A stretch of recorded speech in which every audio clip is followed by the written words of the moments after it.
reče nisam, a? Nadam se, ja ni, evo se. Pa zato sam uzeo Superbajka, šta će meni bre, ja odvalim, kao, kastomo, šta odvalim stomak, spušaj i sad, pa moja baba tako zna.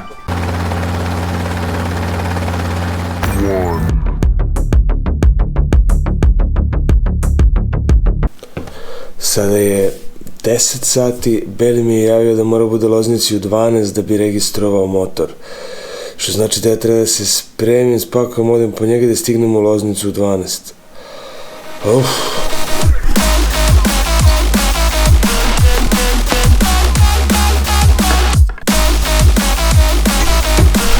A ne treba me da ode ništa. Brate. Slušaj, zuneš ga, znaš Umka, onaj put za Umku.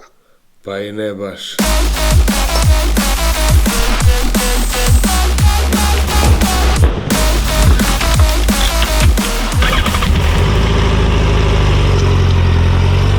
Da vidimo ovako, Umka.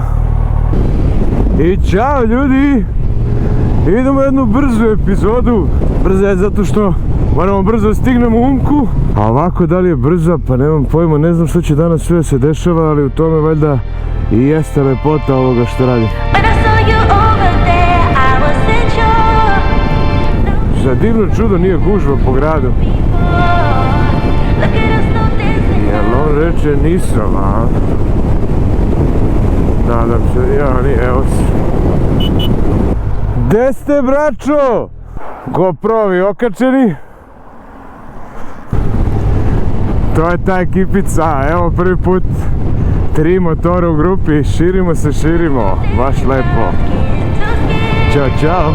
If you keep this up then I'll let you in, cause you have a way with me like no one else, yeah you almost make me fall in love, yeah you got me hypnotized under your spell, I know I'll go home with you. Izgleda smo stigli, iznenađenje. Stigli smo u Loznicu da odradimo tehnički, idemo sada imamo strika na jedno pero. Ali znaš šta mene interesuje? Zašto mi, brate, radimo tehnički u Loznici? Da bi se provozali.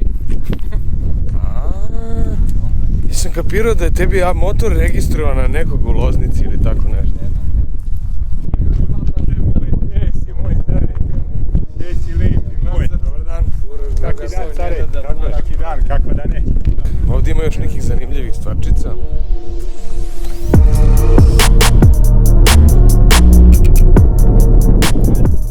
Zanimljivo. Šta su ovi čardaci? To je pop Vlado Zečević, onaj pop Raskop kad je bio komunista, kad je bio na vlasti, on je napravio ovu viskozu, hemijsku industriju, da razdvoji Loznicu od Banje Koviljače, jer Banja Koviljača, tu je kralj često dolazi, imao mnogo prijatelja ličnih i da bi on to ugušio Banju, da bi tome dao mali značaj, napravio je u srcu Jadra, u srcu Žitnice, u srcu Srbije, napravio je hemijsku industriju koja je zatrovala iđe i šta ima, uključujući i Drinu. I hvala Bogu, to je sad puklo.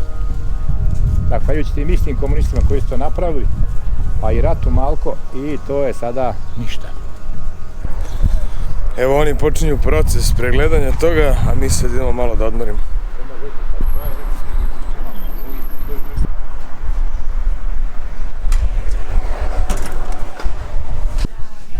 Ovo je sjajno, ovdje postoji neki kao kafić, ko možete da se odmorite malo.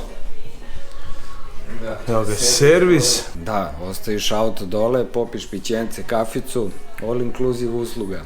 To je to. To je James Dean i moj stric. Ovo je gospodin s kojim razgovaram. Da. Sjajno. Direktor, ajde. Ni manje ni više nego direktorsku kancelariju. Ista slika kao malo pre, a ono je tamo deda, njegov otac, 52. u Mariboru na kružnim trkama.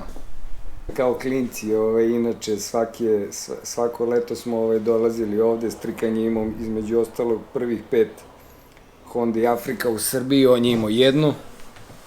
Tako da svako leto smo se vozikali sa krosovima, sa erovima, tako da tu se stvorila i ljubav, inače, prema motorima. A odatle to ide, a? Pa nego šta, to su geni. Ništa, evo si Čiča kaže da odemo do banje, ići ćemo na ručak. Ne, jako zanimljivo, kaže Marko, da ste vozili svašta nešto to i tu zezamo se s tim, pa kad ručamo ja ću... Gdje ti ideš, ti ima sliku na zadnjime, znaš? Pa zato sam uzeo Superbike, šta će meni bre, ja odvalim, kao, kastomo, odvalim stomak, spušaj i sad, pa moja baba tako zna. To vožnja. Inače, Sokole moj, tamo negde 80. godina su se pojavila Jave i MZ, to su bili glavni i jedini motorcikli nama dostupni. I oni koji su bili šmekeri, oni su vozili MZ, oni su imali one glatobrane, oni su onako bili picanski, samo tank. A Jave su vozili malo žešće momci, to je imalo 2 auspuha i to je podnosilo i dozvoljavalo da se maltretira. MZ se nije dao maltretirati, on čas posla nešto otkine. A Javurina, ona je dala da se maltretira i da se propinje i da se cima i da se pada i da se ispravi. Ne, to mogla. I to je onaj motorcikl, to je ta Java. I to je tako trajalo jedno 2-3 godine i onda se lagano to počelo malo izmicati. Ja sam tamo negde 90. godine kupio BMW jednog R80, baš ga imam tu na slikama. Inače, otvarali smo sezonu vožnje za 1. maj. I za 1. maj se svi skupimo pred mojom kućom u Pašićevoj ulici. Svi se skupimo, nas je bilo ne više od 15-ak nas. Ne više od 15-ak nas, ali svi smo mi bili dobri drugovi. I skupimo se sa tim našim Javama i MZ-ima. I kreće se za 1. maj, padala kiša, ne padala, bilo lepo, ne bilo.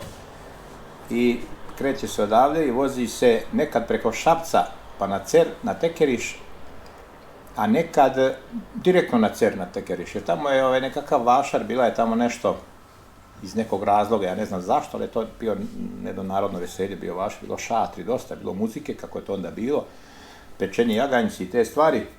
I onda mi krenemo odavde, ali krenemo mi motorima kako se to kreće. Tu se skupimo, prva prodavnica, mi kočimo, pred prodavnicom se u Srbiji piju piva i tu se rešava politika, tu se pljuje po komunistima, hvali se kralj, ne valja kralj, bolji su bolji Tito, Janka, Marka, mi tu pivo pijemo svi, tu nema razgovora, uključujući devojke i one piju pivo.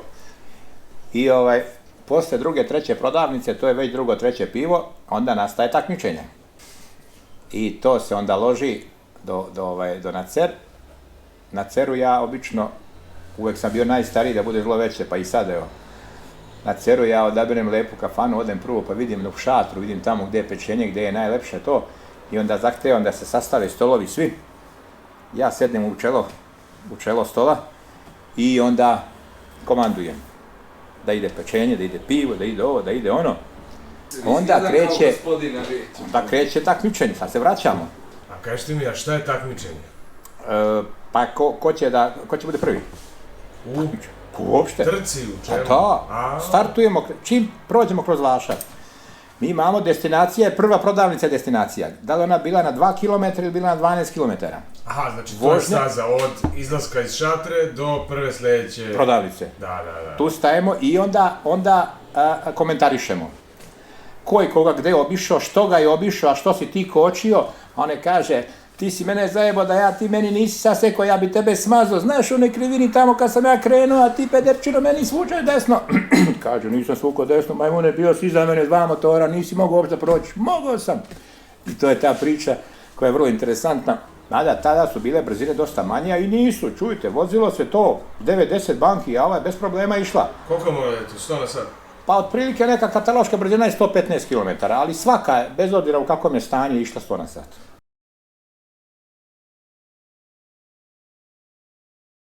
Je li registracija završena? Evo nova za ovu godinu. Evo, pošto smo registrovali motore, idemo da se počastimo nekom klopom. I evo, kao što ste vidjeli, ko želi malo da se provoza i registruje svoje vozilo, A uz to da vas vrati na jednu vrlo interesantnu čašicu razgovora. Autoservis Đorđević vam je na raspolaganju. Ljudi su sjajni, gazda je uz to što je rođak mog dobrog prijatelja i jedan ozbiljan genijalac sa vrhunskim iskustvom. Evo me u Banji Koviljači, mislim da sam ih našao.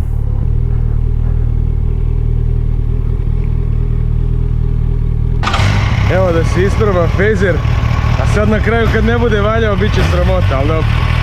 Ajde. Šta jedemo? Teletinu, jaretinu i vidit ćemo za dalje. To je doručak, pazi, vidjet ćemo šta ćemo dalje stvarno. Šta ćemo za ručak? Torbicu za ručak. Ako jedemo to za doručak moramo cigle i plutonijum, da se uklopi. Plaću sam kume. Samo hoću da kažem da svi koji su bili pozvani, a propustili ovu priliku, su se grdno prevarili. Baš doručak nikad bolji. Doručak šampiona, a? Ja, pauza i fantastični doručak su gotovi. Odo malo da vam pokažemo Banju Koviljaču. Ugasila mi se baterija, gde smo? Banja Koviljača, u stvari iza nas kursalon kralja Aleksandra koji je bio porušen pa sad je remontovan i to je to. Levo idemo u park. Ništa, ajde sad ćemo dignemo dron pa da vidite kako ti izgleda.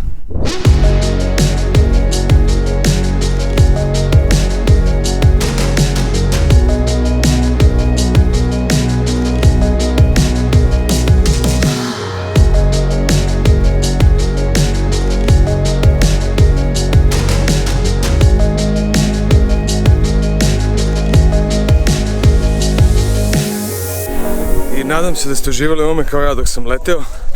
A sad pičemo do Loznice da vidimo Markov ćaleta. Moja greška. Ne idemo u Loznicu. Idemo na Drinu. Idemo da li možemo da čapimo još neki lep kadar sa dronom. I malo se opustimo.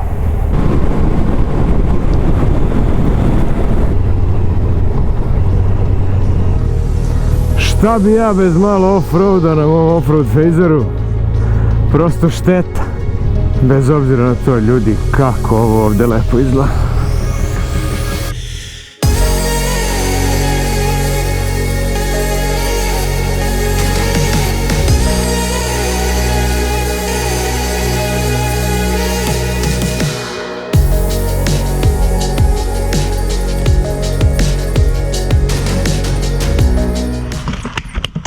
Kakav spektakularan prizor. Ajmo za BG.